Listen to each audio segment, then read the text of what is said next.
यकीन करो मैं बहुत शर्मिंदा हूं तुमसे। मुझे बहुत अफसोस है। जिम, इसमें तुम्हारी गलती नहीं है।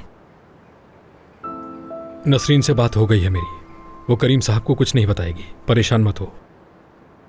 तुम भी किससे उम्मीद रख रहे हो? मुझे तो उस पर यकीन नहीं। वो ये बात मेरे पापा को बताने के लिए सिर्फ और सिर्फ रास्ता ढूंढ रही है, तुम देख लेना। तूबा, तुम अब उसको लेकर ज्यादा परेशान मत हो। मैं नसरीन की जबान को अच्छे से समझता हूं, कह रहा हूं ना, कुछ नहीं होगा। तुम्हारे बाबा को एक भी बात पता नहीं चलेगी।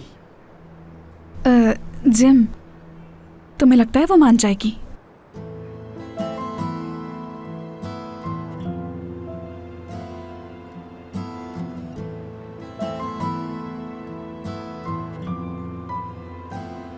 मुझे नहीं जानती हो, इसका मतलब तुम्हें यकीन नहीं है, ठीक है?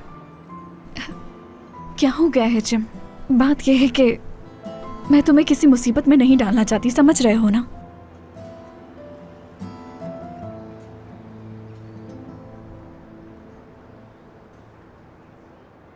अरे हाँ, बताना भूल गया मैं तुम्हें। तुम्हारी नानी के नाम पे एक एड्रेस मिला है मुझे। क्या वाकई? मैं वहां पर गया भी था, लेकिन तुम्हारे बगैर मुझे दरवाजा बजाना अच्छा नहीं लगा। तुमने मुझे अभी तक बताया क्यों नहीं था? और हम यहाँ बैठे कर क्या रहे हैं? ठीक है, चलते हैं, लेकिन मैं तुम्हें बताना चाहूंगा तुम्हारी नानी एक मामूली सी जगह पर रहती हैं। मुझे इस तरह की बातों से कोई फर्क नहीं पड़ता, तुम मुझे जानते हो। ठीक है, ठीक है, फिर चलो। एक्सक्यूज मी वेटर, बिल लेकर आ जाइएगा प्लीज।